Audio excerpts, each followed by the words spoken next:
Cae la tarde y en un rincón de la ciudad, en un pequeño jardín, alguien cuenta una historia, reflexiona en voz baja o conversa, paseándose bajo los árboles.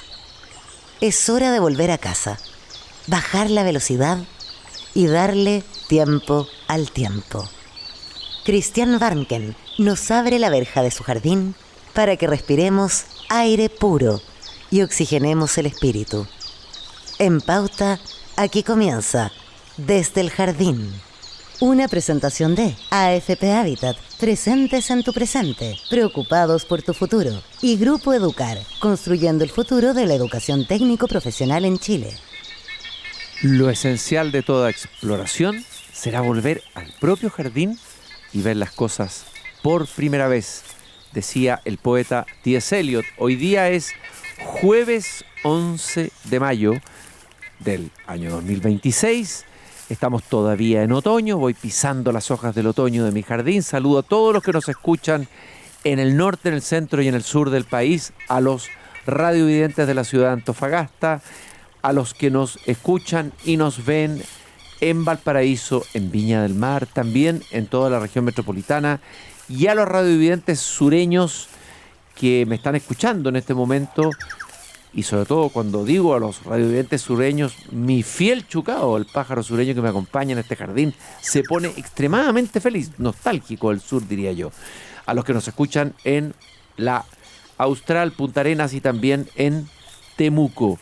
Hoy día, como lo hago habitualmente una vez por semana, voy a cruzar desde este jardín al patio de la escuela. ¿Y por qué?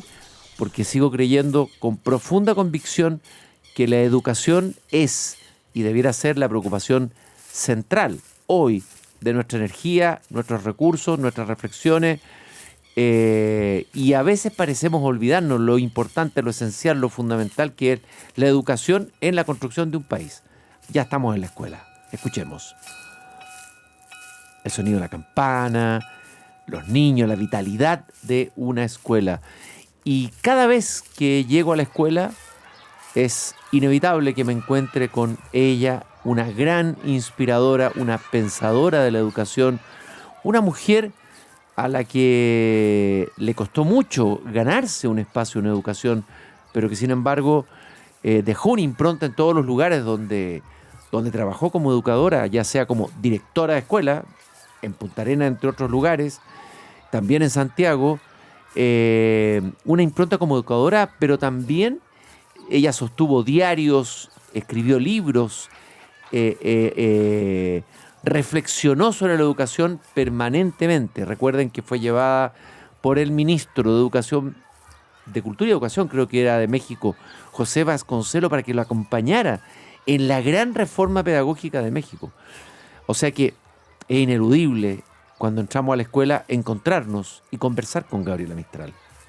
Muchas de las cosas que hemos menester tienen espera, el niño no. Él está haciendo ahora mismo sus huesos, criando su sangre y ensayando sus sentidos. A él no se le puede responder mañana, él se llama ahora. Gabriela Mistral escribió varios decálogos, hemos leído varios de ellos aquí en el programa, pero siempre vale la pena recordarlos y repetirlos. Decía Gabriela Mistral que en educación hay que repetir. Por ejemplo, decía, vivir las teorías hermosas, vivir la bondad, la actividad y la honradez profesional. Caramba, cómo resuena ese imperativo mistraliano, vivir las teorías hermosas. También afirmaba que había que amenizar la enseñanza con la hermosa palabra, con la anécdota oportuna y la relación de cada conocimiento con la vida. La importancia de la palabra en todo el pensamiento de Gabriela Mistral es crucial, y también la importancia y la esencialidad de la belleza en educación. La maestra que no lee tiene que ser mala maestra. Ha rebajado su profesión al mecanismo de oficio, al no renovarse espiritualmente. Gabriela Mistral de repente le tiraba la oreja a los colegas y seguramente eso le traía problemas, envidia e inseguridades de sus colegas. Obvio, sobre todo hoy día, qué importante que el maestro lea, que transmita lo que él mismo tiene como experiencia, como lector, en un momento donde ya casi nadie está leyendo, porque hoy día la inteligencia artificial le está entregando incluso a los alumnos y a los mismos profesores a veces el resumen de los libros. Estamos saltándonos la experiencia inmediata de los libros. En fin, son muchos los pensamientos de Gabriela Mistral que siguen teniendo mucha actualidad hoy. Algunos fueron escritos en 1930, 1940 y siguen teniendo una actualidad impresionante.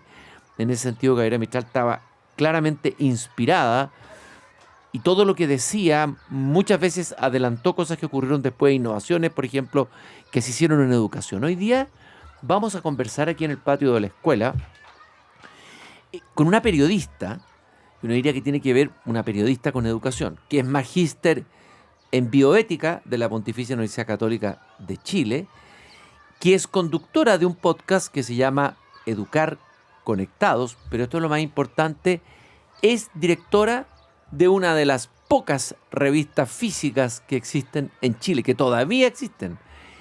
Es una revista que tiene 30 años, o sea, ha sobrevivido todos los temporales, todas las crisis que han hecho desaparecer lamentablemente las revistas impresas de los kioscos, etc. La revista Educar, una revista de la educación técnico-profesional que los profesores reciben y que lleva siempre temas interesantes, relevantes, conversaciones, que releva y levanta además experiencia de profesores que están haciendo cambio e innovación dentro de su escuela en distintas partes del país.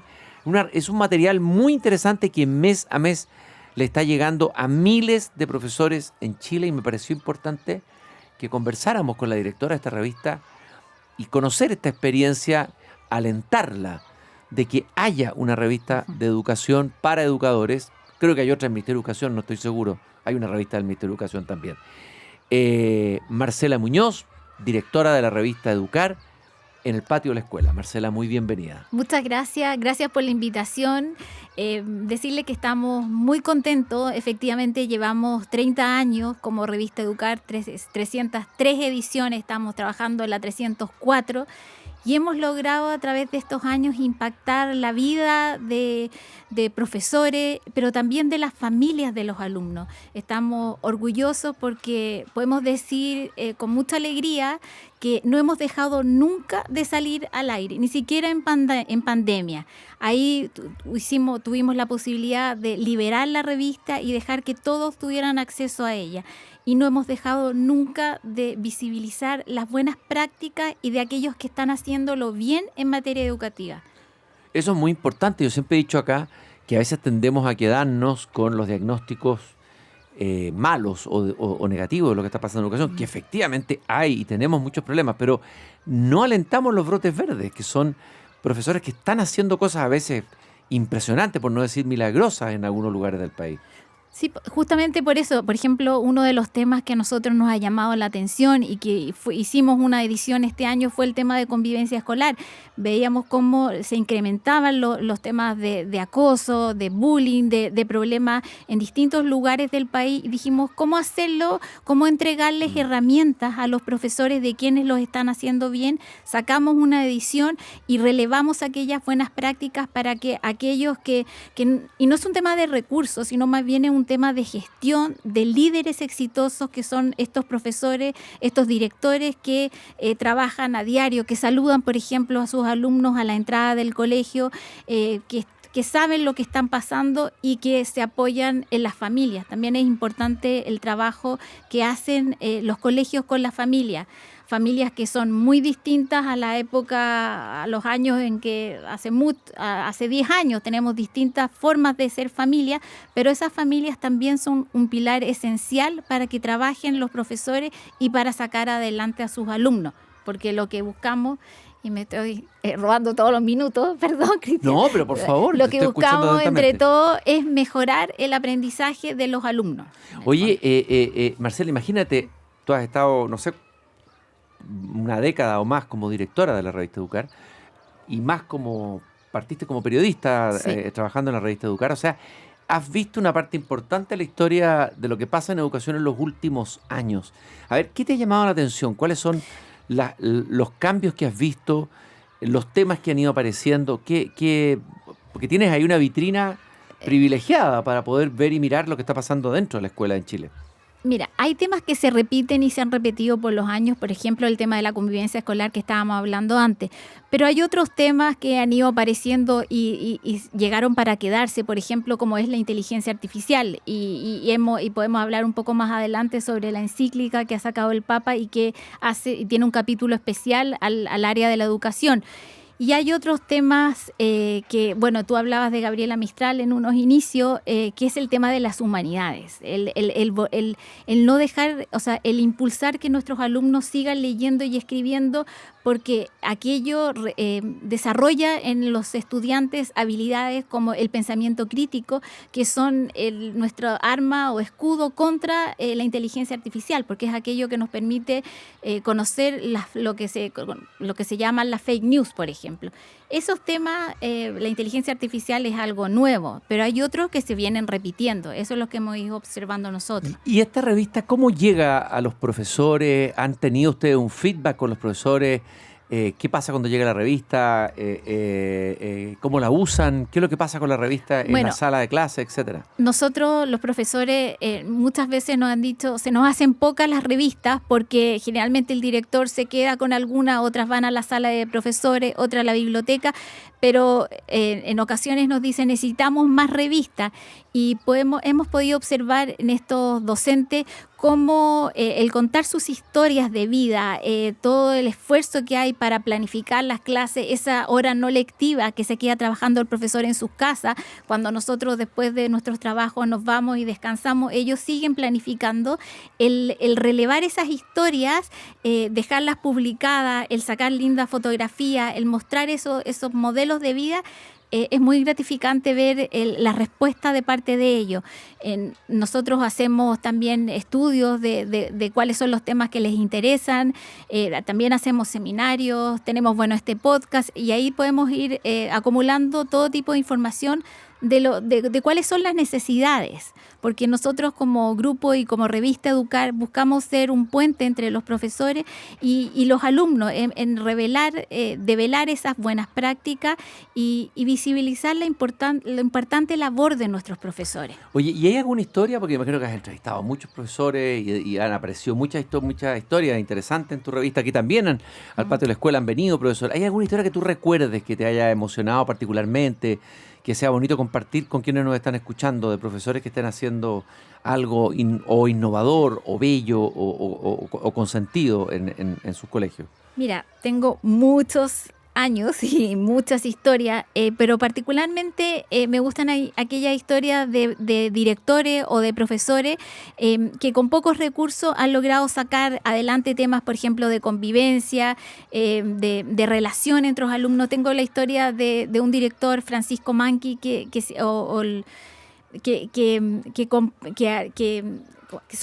son capaces de innovar. Por ejemplo, ellos crearon unas monedas, iban dándole premio a los alumnos y de tener altos índices de mala convivencia, lograron sacar a flote y de nadie inscribirse en sus colegios. Ahora todos querían participar. Esas historias hay muchas. Y quizás si me pongo a contar voy a tener mañana un teléfono y ¿por qué no hablaste de nuestra historia? Porque son tantas historias bonitas que los invito a leer Revista Educar y conocer y adentrarse en el mundo de la educación. ¿Cuáles son los problemas más frecuentes que aparecen? Entiendo que incluso hicieron como una entrevista a distintas personas, ex ministros de educación, etcétera, para ver en qué está la educación hoy día. ¿Cuáles son los temas que tú crees que preocupan, que son temas para los profesores? Aquí, en estas conversaciones que yo he tenido aquí en el patio de la escuela, por ejemplo, aparece la sobrecarga administrativa, cómo la burocracia va pesando sobre los profesores, pero también sobre los directivos y quitando el tiempo para la educación. El tema del sentido de la educación. Muchas veces estamos hablando de los resultados, pero ¿cuál es el sentido? Se ha perdido la pregunta por el sentido de la educación. En fin, ¿cuáles te parecen a ti que son los temas que hoy día preocupan a los profesores de Chile y que han aparecido y están apareciendo en esta revista, la revista Educar? Bueno, el tema que tú hablaste de la burocracia es muy importante, por eso el presidente Kast anunció una comisión un consejo, una comisión de directores, si no mal no recuerdo el nombre, para justamente lograr solucionar los temas de burocracia, porque muchas veces son tantos los papeles y los temas de ese tipo que tienen que solucionar que dejan de estar en la sala de clase. Pero tú también me preguntaste sobre el sentido de la educación. Yo creo que es clave ocuparnos del tema de la formación integral de los alumnos, de la formación del carácter. Hablábamos del problema de la convivencia escolar. Son temas que si logramos prevenirlos y trabajar con las familias en la formación de los alumnos, como decía Aristóteles, en las virtudes, que no es algo netamente católico. Ya Aristóteles hablaba de eso. Lo importante que era formar alumnos en aspectos como la responsabilidad, la honestidad, el ser buenas personas nos podría ayudar a prevenir y a trabajar temas de convivencia y evitarlos en un futuro. Yo creo que ese sentido, hay que retomar ese sentido de la educación de manera de poder prevenir situaciones o problemas en el futuro. Oye, estaba pensando, pucha, hay tanto periodista titulado, a veces sin trabajo, gente joven que busca. Qué suerte y qué bonito desafío poder ser periodista como tú y dirigir una revista de educación. Encuentro que es un tremendo sentido, o sea, es el periodismo al servicio de algo con sentido, algo que va a tener efecto en la sociedad. Yo creo que eso te debe producir una satisfacción, ¿no es cierto? Una como gran periodista. alegría, pero también decir que yo soy una voz, ahora estoy representando un equipo muy bonito de personas que trabajamos hace mucho tiempo convencidos que a través de la educación podemos impactar. Podemos dar un granito de arena e ir mejorando, relevando, e insisto en el tema, aquellos que sí lo están haciendo bien en distintos lugares del país, quizás no un tema de recursos, sino estos líderes exitosos que logran generar y producir cambios. Sí, la verdad es que a mí personalmente me encanta. Yo tengo 5 hijos y siento que mi 6.º hijo es Revista Educar. Yo estoy casi de los inicios de Revista Educar, cuando nadie nos conocía, conversábamos antes contigo, Cristian, íbamos a hacer entrevistas y nos decían, ¿qué? ¿Quiénes son ustedes? Y ahora nosotros decimos Revista Educar, adelante. Entonces la verdad es que hemos logrado generar un equipo y una revista. Oye, y esta es una revista de la educación técnico-profesional. Sí. Eso es importante señalarlo, que es todo un mundo la educación técnica profesional, que a veces está un poquito invisibilizado. Se habla de la otra educación humanista, científica, pero no se habla de la educación técnica profesional. ¿Qué has aprendido tú de ese mundo? ¿Qué te parece? ¿Por qué te parece que es importante? Bueno, ustedes llegan a ese mundo y hablan de ese mundo en la revista. ¿Por qué es tan significativa la educación técnico-profesional en Chile? Es muy importante porque logra formar alumnos de una forma integral mucho antes que los alumnos de la educación científico-humanista, porque los alumnos de educación media técnico-profesional, hay en Chile 36 especialidades, ellos deben realizar sus prácticas e integrarse al mundo del trabajo. Entonces son alumnos que logran llegar bien presentados, ser responsables, trabajar en equipo. Entonces hemos visto cómo la educación y son alumnos muy bien preparados. Ahora podemos decir que estos alumnos antes, la educación media técnico-profesional, terminaban ahí y entraban al mundo del trabajo. Y desde hace unos 15 años, estos alumnos tienen la posibilidad de ingresar a la educación universitaria. A la educación universitaria, sea técnico superior o universitaria propiamente tal. Entonces, sus trayectorias educativas se han ido transformando también. Y eso lo hemos podido observar. Marcela, si alguien quiere acceder a la revista o se interesa en buscar los números, ¿cómo lo hace? ¿Dónde lo pide? Puede escribirnos a contacto@Grupo Educar o puede ingresar a la página. Nosotros estamos muy disponibles que nuestra revista pueda llegar a más lugares. Pero no solo la revista, también tenemos un boletín que sale todos los días jueves y que llegamos a 42.000 personas del ámbito educativo, que abordamos temas educativos, pero también temas transversales. Bueno, y escucharnos también en nuestro podcast Educar Conectados, el podcast de Grupo Educar. Es periodismo al servicio de la educación, una tarea noble y necesaria. Te agradezco muchísimo, Marcela, esta conversación que hemos tenido aquí en el patio de la escuela. Y nosotros siempre, casi todos los días, yo recuerdo alguna efeméride que tenga que ver o con un escritor, o con un aventurero del espíritu, o con un músico, o con un creador. Y en este caso yo diría que es un científico, pero es también un aventurero y un hombre que abrió caminos, que abrió horizontes. Un 11 de mayo como hoy, pero de 1910, nació Jacques-Yves Cousteau, que muchos se acuerdan de él, ¿no es cierto?, en la televisión, porque además lo traducían con la voz francesa así, había alguien que lo traducía como imitando, si hubiera estado hablando Cousteau en francés. Bueno, este hombre fue alguien que realmente nos enseñó a mirar el mar, algo tan importante en este país que a veces estamos a la espalda del mar, ¿no? Explorador, inventor, documentalista, una de las figuras más influyentes en el siglo XX en la defensa de los océanos, tal vez de los primeros, de los pioneros en levantar la voz de alerta para defender los océanos. Ya hoy día hay cierta legislación mundial en Chile, yo sé que también se está implementando esa legislación. Bueno, para mucha gente, antes de que Cousteau apareciera en la televisión hablando del mar, el mar era un territorio lejano y desconocido. Pero él cambió eso con sus expediciones, sus películas, sus libros. Millones de personas por primera vez contemplaron la maravilla, el milagro de la biodiversidad del fondo marino, que es, bueno, de ahí viene la vida además, de ese fondo marino, la belleza que hay en ese fondo marino. Además fue uno de los creadores de la escafandra autónoma moderna, un invento que revolucionó absolutamente el buceo y abrió nuevas posibilidades para la investigación científica, ¿no es cierto? Pero sobre todo ayudó a despertar, como decía, una conciencia planetaria sobre la fragilidad de los océanos, lo importante que son los océanos para el cambio climático. Tenemos que contemplarlos, amarlos. Nuestro mar, nuestro océano es un océano privilegiado, impresionante, único en el mundo, por su maravillosa biodiversidad, por su belleza, y por eso recordamos hoy día a este pionero, a este amante del mar. Pienso, al recordarlo, en esos versos del poeta Baudelaire, Charles Baudelaire, que decía: hombre libre, siempre escogerás el mar, y el mar es tu espejo, ahí contemplas tu alma. Baudelaire decía que la interioridad del hombre era tan vasta y tan abismante como la del mar.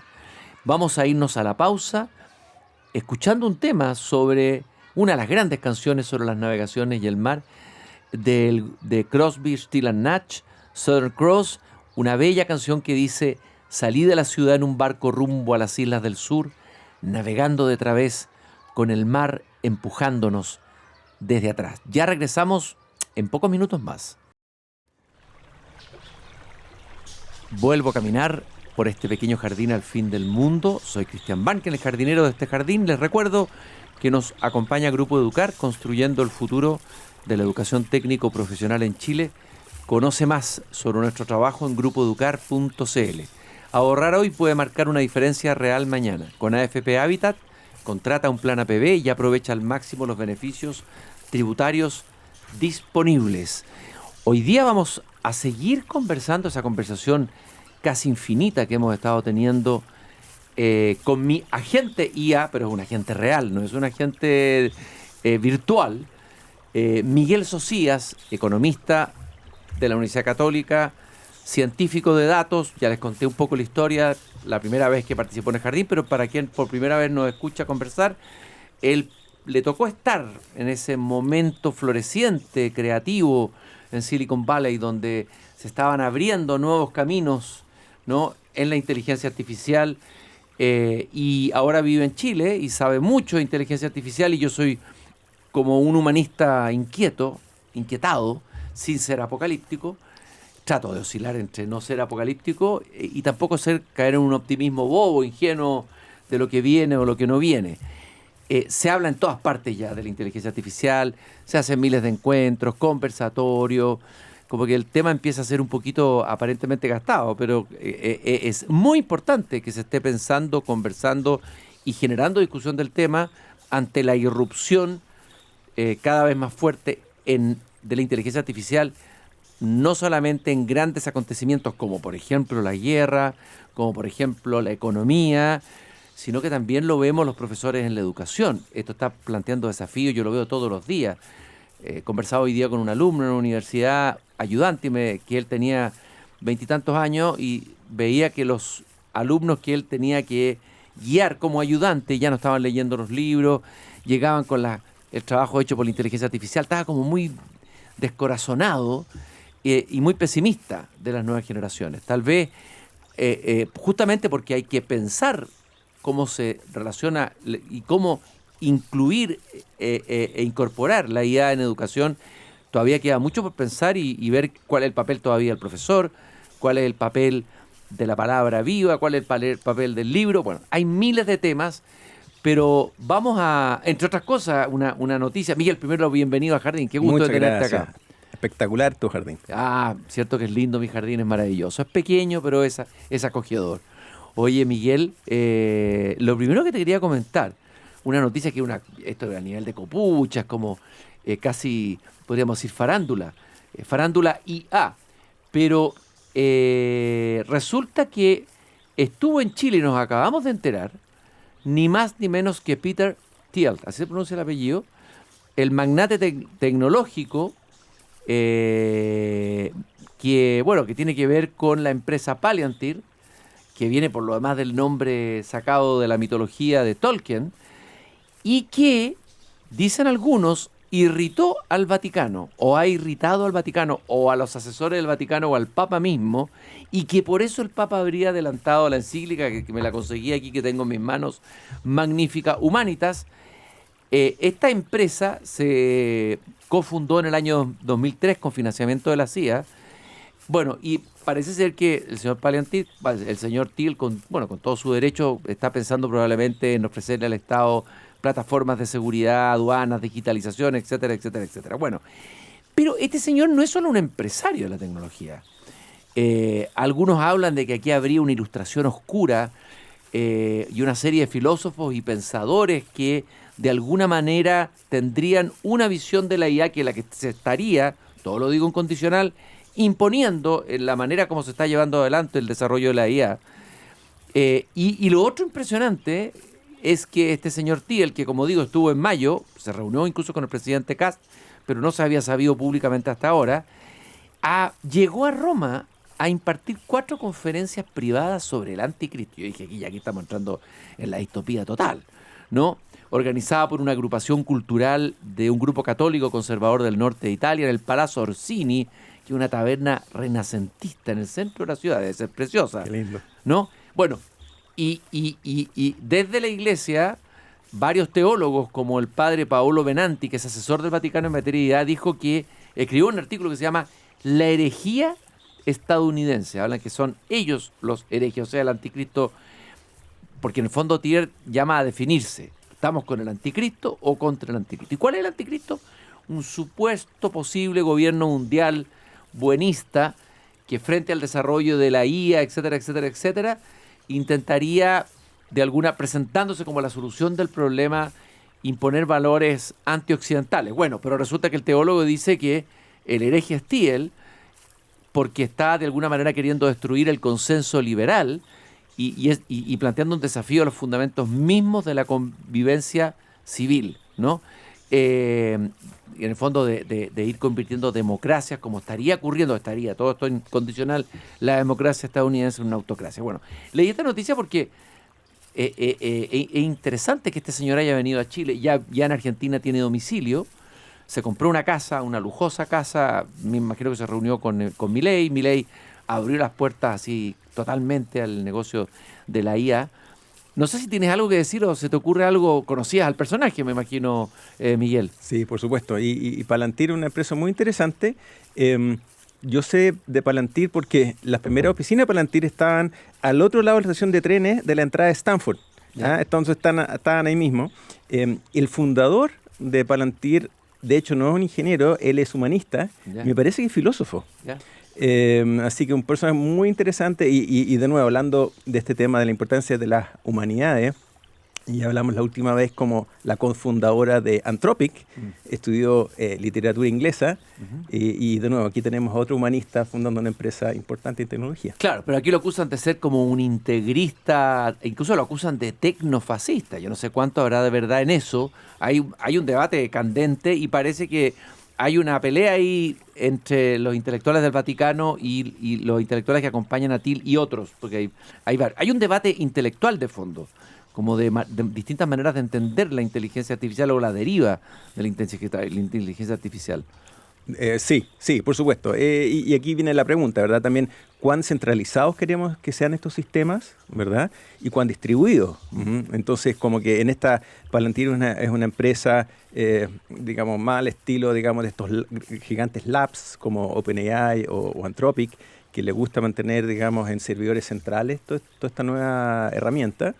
Y en el otro extremo podríamos pensar, por ejemplo, Apple, ¿verdad? Que quiere, digamos, empujar estos sistemas a nuestros propios teléfonos, que cada uno tenga acceso, ¿verdad? Google también ha puesto su modelo Gemma 4, completamente gratis, disponible a todo, uno lo puede bajar, puede correr localmente. Entonces hay esta, digamos, discusión entre cuán centralizado y cuán distribuido en la población queremos que ¿Cuál sea. es tu mirada? ¿Sí? ¿Qué crees que es mejor? Hay argumentos para los dos lados. Yo creo que hay por supuesto, un argumento fuerte para empoderar a las personas, ¿verdad? Que puedan hacer tareas y trabajos de manera independiente, ¿verdad? No tengan, digamos, que pagar estos tokens, que es la nueva moneda que existe hoy en día. Pero también hay un argumento, por supuesto, de seguridad país, por supuesto que hay un argumento ahí, ¿verdad? Descentralizar un poquito, y también hay ventajas desde el punto de vista de la computación que solo se obtienen cuando tú centralizas la computación. Entonces, hay argumentos para los dos lados. Argumentos técnicos. Estamos caminando con Miguel Socias, científico de datos, economista de la Católica, profesor de la Escuela de Negocios de la Universidad de Chile. Y vamos a hablar hoy día del tema que nos habíamos puesto para conversar, era el tema IA y economía, que es un tema que preocupa evidentemente a la gente, el futuro que viene. Salió un artículo en una revista norteamericana que alertaba sobre una especie de terremoto que iba a ocurrir social e incluso político en una primera etapa, que los gobiernos tienen que adelantarse y tomar medidas antes de que ocurra aquello. En el Economist salió el artículo. Otros dicen que no, que finalmente esto no va a producir menos trabajo, lo conversamos también nosotros, sino más trabajo a largo plazo, podría ser el escenario. En fin, pero el problema es que si vamos a tener una élite de gente que va a ser desplazada por la IA, estoy hablando de gente con doctorado, no solo trabajadores manuales como en la revolución industrial, ¿no? Increíble. Doctorados, con grandes doctorados, y de repente se van a encontrar que han sido desplazados por la máquina o desplazados por la inteligencia artificial. Esa gente ilustrada es una gente que potencialmente puede generar movimientos sociales potentes y una cierta conflictividad política. Bueno, hablemos por dónde nos lanzamos a navegar en el tema IA y economía. ¿Por dónde te lanzarías tú? Sí, yo empezaría abriendo este dominio, haciendo notar que estamos hablando aquí, esta disrupción, ¿verdad?, que estamos todos temiendo en el mercado laboral, viene, ¿por qué? Porque existe ahora una abundancia de inteligencia. O sea, para empezar, yo creo que tenemos que poner eso sobre la mesa, que algo yo creo que buenas hay primeras, ¿verdad? Como yo me imagino que todos habríamos querido más inteligencia en el mundo, que esta abundancia de inteligencia, ¿verdad?,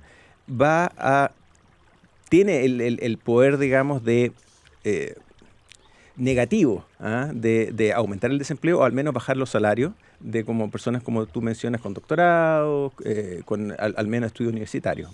Entonces eso es la primera paradoja, que la abundancia de algo positivo ahora está generando miedo en la población. Y después el otro tema, claro, que yo me gustaría como destacar es que piensa tú que si yo habría pensado qué es lo que necesita el mundo como habilidad humana, tal vez me habría gustado ver por ejemplo, una abundancia de consenso, por ejemplo. Claro, pero eso se logra no con la pura inteligencia, ahí se requiere sabiduría. No sé si la inteligencia artificial va a producir sabiduría porque requiere un salto de conciencia, ¿no es cierto? Y una inteligencia, claro, una inteligencia emocional, política, que privilegia el consenso sobre la polarización, que es lo más fácil, Claro. lo más impulsivo, lo más inmediato en el ser humano, ¿no? Claro, pero a mí en vez de haber tenido una abundancia de inteligencia artificial, habría sido bonito haber tenido Sí, una desde abundancia luego. de otros elementos humanos. Ese es como, al plantear el tema, digamos, y de nuevo, esto es un shock de oferta, como diría un economista, vamos a tener más inteligencia en este mundo, y eso va a potencialmente deprimir los salarios. Ahora, el efecto final en el mercado laboral de esta inteligencia artificial no está predeterminado. Yo creo que podemos conversar, aunque son temas un poquito técnicos, pero tal vez los podemos como mencionar, de qué depende si este efecto de más inteligencia puede ser bueno o malo, digamos, para las personas. Ya, pero, a ver, no sabemos, pero es evidente que va a tener un efecto, ¿no? ¿Qué es lo más probable, según los datos que disponemos hoy día, que va a ocurrir en el corto plazo? Porque la gente está preocupada hoy día a los 10 años, 15 años, ¿no es cierto? O los padres están preocupados de sus hijos que van a egresar, están entrando a estudiar carrera, están invirtiendo en carrera de sus hijos y no saben si van a ser estos ilustrados con doctorados cesantes, digamos, con unos títulos de cartón, digamos, que no van a servir porque van a ser desplazados en tareas cognitivas, estamos hablando, no Claro. físicas. Claro, yo diría que el signo, digamos, de ese efecto, si es positivo o negativo, depende de dos cosas. La primera es algo que en economía se conoce como la elasticidad precio de la demanda, ¿ya? Esto suena bien técnico, pero es bien simple. Imaginémonos, por ejemplo, que tenemos una fábrica de zapatos, una empresa chilena que fabrica zapatos, y con esta irrupción de la inteligencia artificial, esta empresa de repente se hace más productiva. ¿Te fijas? Puede automatizar algunos procesos que son rutinarios, que no agregan mucho valor, etcétera, y se hace más productiva, puede producir más zapatos y vender más zapatos. Por lo tanto, el precio de esos zapatos producidos por esta empresa chilena bajarían. Por lo tanto, podría haber más compradores de zapatos. Exactamente. Más demanda de zapatos. Exactamente. Y esa es justamente el concepto de la elasticidad precio de la demanda, ¿verdad? Bueno, entonces, el primer elemento de que si esta irrupción tiene un efecto positivo o negativo en el empleo, depende de esa elasticidad. Si la gente responde comprando mucho más ante esa reducción del precio, significa que, aunque para producir un zapato tú necesitas en promedio menos personas, ese aumento de la demanda más que compensa la caída, digamos, del componente laboral de las personas en la producción. ¿Te fijas? Entonces, hay algunos bienes, ¿verdad? Hay algunos bienes que somos bien poco elásticos, digamos. Yo no sé cuánto pan podríamos comer en el día, pero hay otros bienes que somos muy elásticos, ¿verdad? Por ejemplo, servicios de salud, o sea, servicios de entretención. O sea, hay muchos bienes en la economía que pueden realmente responder muy fuerte y pueden crear mucho más puestos de trabajo por esa caída, digamos, del precio, dado el impacto, digamos, de la productividad. Tú hablabas la otra vez, si no me equivoco, de que, o te escuché hablar en una conversación ahí, en País Digital, en un encuentro que hubo en País Digital, en que estuvimos juntos ahí, que Chile podría tener, si esto fuera el escenario positivo que tú acabas de describir, el anhelado volver a crecer al 5%. ¿Ese podría ser un horizonte posible como efecto de la inteligencia artificial? Si Sí. es que ésta logra entrar de manera productiva o de manera fecunda en el mundo de la empresa. Sí, y de hecho, los economistas que están asesorando a estas empresas de Google, Anthropic, en tema de la IA, ellos usan como señal de que hemos llegado al nivel de la inteligencia artificial general, que es otro tema que hemos hablado antes, si es que la economía mundial empieza a crecer a un 10 a un 15%. Es decir, los aumentos en productividad debe ser como el señuelo, la señal que tenemos de que efectivamente, digamos, esto ha permeado la sociedad y está cambiando los procesos productivos, ¿ya? Entonces, efectivamente. Y la otra ventaja que tiene Chile, lo hemos mencionado antes también, tenemos recursos naturales que se alinean muy bien con todo lo que se necesita en los data centers. Cobre, por ejemplo, no sé si has visto el precio del cobre, pero está en las nubes, ¿verdad? Por toda la demanda que hay de cobre para los data centers, los chips, ha aumentado mucho, el litio, para qué decir. Entonces Chile, desde el punto de vista de los recursos, se alinea muy bien. Y lo otro que también tenemos capital humano alto en Chile, pero siempre el problema chileno, desde el punto de vista del capital humano, ha sido la escala. No tenemos gran escala de, por ejemplo, si una empresa de tecnología quiere contratar 500 ingenieros de computación, simplemente el mercado, digamos, la universidad no da abasto para eso, y ahí, digamos, siempre las empresas se van a Brasil, a otros lugares. Ahora, con esta inteligencia artificial, 2 o 3 programadores con muy buen capital humano pueden ser extremadamente productivos en Chile. Entonces, esto también se alinea muy bien con la escala chilena.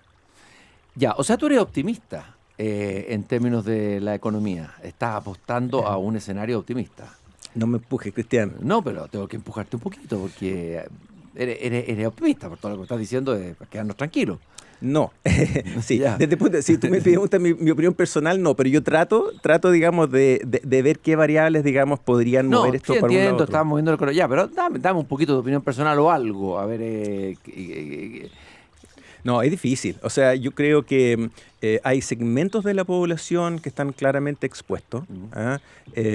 Yo creo que hay, por ejemplo, en Estados Unidos, ¿verdad? Son los programadores jóvenes, ¿verdad? Estamos viendo una caída en las postulaciones a ingeniería, digamos, en software, por ejemplo, en Stanford, en MIT, estamos viendo una caída en los jóvenes que se inscriben en eso, y con justa razón, porque los egresados están teniendo grandes problemas.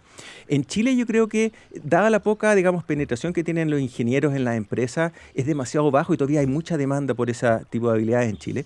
Yo creo que en Chile los segmentos más expuestos, por ejemplo, pueden ser servicio al cliente, todos estos servicios, digamos, que tú pides apoyo, digamos, por teléfono, y una persona te ayuda al otro lado. Todos esos sistemas se pueden automatizar de manera bastante simple hoy en día. Te haces una pregunta así bien prosaica. Alguien me comentó que había ido a regiones, estaba en un supermercado y había una cola porque había una persona empleada del supermercado que, como a la antigua, pesaba ahí a la fruta. Y en la cola se producían conversaciones. Entonces dijo que le llamó la atención tanto porque los provincianos son más, la gente de provincia es más paciente que la gente inquieta y nerviosa de Santiago, o hipertensa, digamos, o estresada, y que había conversaciones humanas maravillosas. Entonces él me decía, no han llegado todavía la automatización que se está dando en los otros supermercados, pero cuando llegue, esto va a desaparecer. Lo que te quiero decir es, se va a ganar en eficiencia mucho. ¿Cuánto se va a perder en interacción humana? Estoy hablando de cosas tan simples como que tú te encuentras con alguien que te pesa la fruta y estableces un vínculo. Y eso multipliquémoslo, porque todo se va a automatizar, me imagino, vertiginosamente. ¿No vamos a perder algo ahí importante? Por supuesto, y aquí podemos hablar un poco de tu amigo Heidegger. De Don Martín, el alemán. De Don Martín. Claro, que él destacaba que cuando nosotros creamos una herramienta, la herramienta reorganiza todo el sistema social alrededor de esa herramienta, ¿te fijas? Entonces, esta pesa, digamos, más manual que existe en ese supermercado en provincia, permite, ¿verdad? Y organiza a la sociedad y la interacción humana alrededor de esa herramienta de esa forma. Por supuesto que irrumpe la IA, irrumpe la automatización y va a haber un cambio. Y eso está, digamos, por supuesto, ¿verdad? Es de todas maneras, y sí, me parece algo bastante que podemos predecir con facilidad. Ya, otro elemento que tú señalaste aquí y me lo hiciste ver en este textito que me mandaste es que tú hablaste de un elemento, primero, el que acabamos de ver, ¿no es cierto? Cuando viste el ejemplo de los zapatos, ¿no es cierto? Hablaste de la elasticidad, precio de la demanda. El segundo elemento es la complementariedad de las tareas. Claro. Explícanos. Claro, el otro es, digamos, determinante en qué efecto puede tener la IA en el empleo y el mercado laboral nacional. También depende de las tareas de cada uno, digamos, de los trabajos, ¿ya? Y esta es una visión de los economistas que les gusta ver, digamos, todos los trabajos, todas las profesiones, como un conjunto de tareas. Entonces tú puedes imaginar, por ejemplo, un abogado, ¿verdad? Que, por ejemplo, el 40% de las tareas de ese abogado son cosas absolutamente rutinarias. Chequear el email, no sé, imprimir ciertas cosas, firmar, qué sé yo. Bueno. Y solo el 60% de las tareas de ese abogado son realmente cosas en que él tiene una ventaja competitiva y tiene su expertise. ¿Te fijas? Entonces, la pregunta es, claro, irrumpe la IA, ese 40% se puede automatizar, ¿te fijas? Y la pregunta es, ¿cuánto depende, cuán linkeados son estas distintas tareas dentro de la profesión del abogado. Si estas tareas están muy estrechamente relacionadas, ese abogado puede, digamos, mejorar mucho su productividad y más encima, imagínate, ahora se automatiza la parte, digamos, aburrida y puede, digamos, producir mucho mejor contenido, concentrarse en lo que él tiene expertise y ganar más y tener un efecto positivo. ¿Ya? Esa es si tú pones, digamos, un ejemplo clásico de esto sería un cocinero, por ejemplo, ¿verdad? Tú, aunque el cocinero automatice partes, digamos, bastante rutinarias de la preparación de la comida, si al final viene el toque, digamos, de él y le echa mucha sal, todo el proceso productivo muere. ¿Te fijas? Ese sería un tipo de trabajo en que todo, digamos, las distintas tareas dependen mucho una de otra. ¿Te fijas? Oye, Miguel, mira, aquí tengo el artículo de The Economist. Dice, prepárese para un apocalipsis laboral provocado por la IA. El título es bien fuerte, ¿eh? Dice, todavía no ha llegado, pero los gobiernos debieran tener un plan de seguridad, ¿ya? Prepararse para esto, ¿no? Bueno, da varios argumentos, algunos van en la línea de lo que dices tú. Dice, la predicción de los economistas de que el trabajo seguirá siendo abundante es menos tranquilizadora de lo que parece, especialmente en el largo plazo. Aunque el mercado encontrará usos para el trabajo humano, incluso cuando los modelos y los robots sean más capaces, la calidad de esos empleos y los salarios que paguen no están garantizados, dice The Economist. ¿Qué piensas de esa afirmación? Sí, y aquí se va a filtrar mi opinión personal. Sí. Totalmente de acuerdo, ¿verdad? Y de nuevo, a pesar de que tal vez la explosión de la demanda puede compensar parte, tal vez muchas de las profesiones realmente son bien, digamos, dependientes de ese componente humano que lo hace bien, digamos, importante el expertise humano, es posible. Digamos, lo que estamos viendo hoy en día es que el trabajo humano se está encareciendo cada vez más relativo a la productividad de las máquinas. Entonces, el precio relativo, si tú tienes una empresa y tú quieres expandir tu producción, se está haciendo cada vez más atractivo expandirte, digamos, vía bots, vía, digamos, software, que vía trabajadores. Entonces, una política pública que inmediatamente, digamos, salta, digamos, sobre la mesa es, bueno, deberíamos taxear más ese uso, digamos, de la automatización. Por ejemplo, ¿verdad? Y ese impuesto que podríamos imponer sobre el uso de los bots, sobre, por ejemplo, la automatización, como tú mencionas, en los supermercados, en todas las áreas de la economía, tal vez eso se puede usar para reentrenar a la población a ser más productivo con estas herramientas. ¿Reentrenarle o darle un bono, como dicen algunos? Que finalmente eso es lo que va a ocurrir con muchos. Claro, esto también es un tema que se ha conversado muchas veces, el ingreso básico universal, ¿verdad? Es un tema que se ha conversado.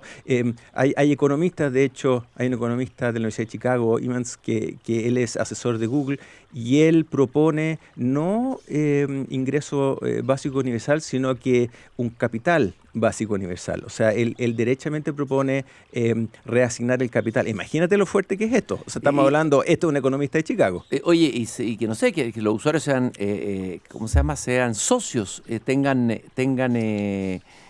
¿cómo se dice? Participación. Tengan participación en la empresa. Claro, ese es el modelo como el modelo noruego. ¿Te fijas? ¿Ya? El modelo noruego que tiene este fondo de inversión soberano y verdad que está basado, digamos, en las reservas de petróleo de Noruega, y todos, digamos, los habitantes de Noruega reciben un ingreso, digamos, anual de esta rentabilidad. ¿Te fijas? Entonces, una alternativa es que, claro, que por ejemplo, podríamos pensar, Chile tiene su propia inteligencia artificial, tiene sus propios modelos, y todos los chilenos, digamos, recibimos en nuestra cuenta de banco una vez al año un buen ingreso. Qué rico eso, sería fantástico. Mira lo que dice The Economist también, lo leo. Los centros de datos representarán, tú estabas hablando de los centros de datos, el 8,5% de la demanda eléctrica máxima de Estados Unidos en el 2027, frente al 4,1% del 2025, según Goldman Sachs. A medida que las empresas de IA eleven el precio de la tierra y la energía, el dinero que gane la gente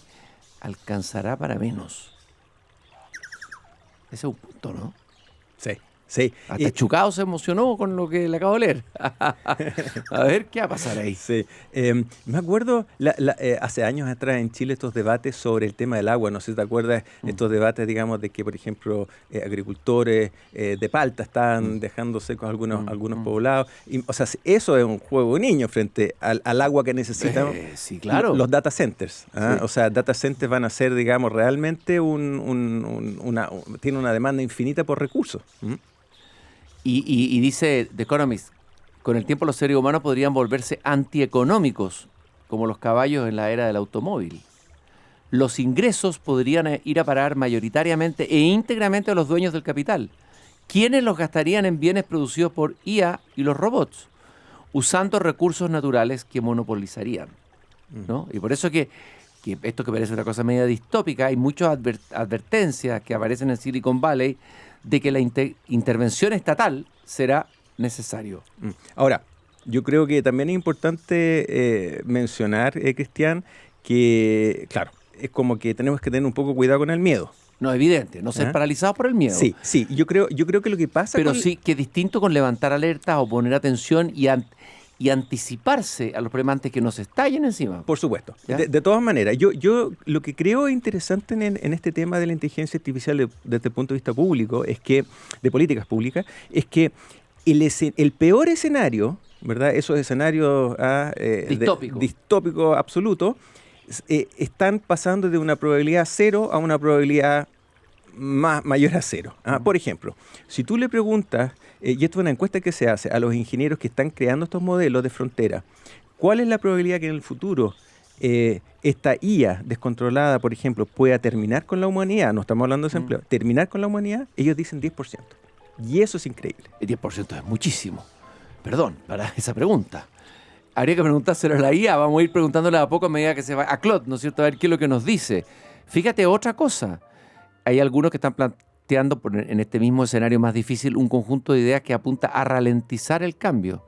Yo no sabía, por ejemplo, que China está instando a sus empresas a adoptar la IA, pero no a despedir trabajadores. Porque claro, porque temen que les puede quedar una escoba social.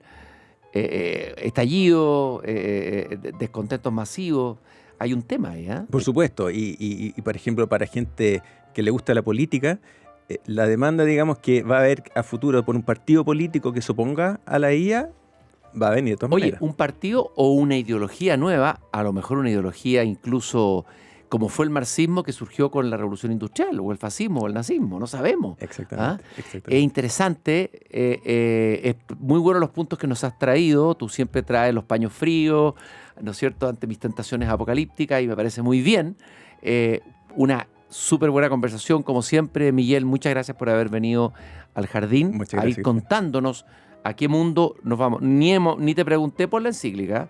En algún momento te voy a preguntar. A ver qué te parece. Miguel Socias, economista de la Católica, científico de datos, profesor de la Escuela de Negocios, en el jardín Mi Agente IA, pero agente de carne y hueso. Eso.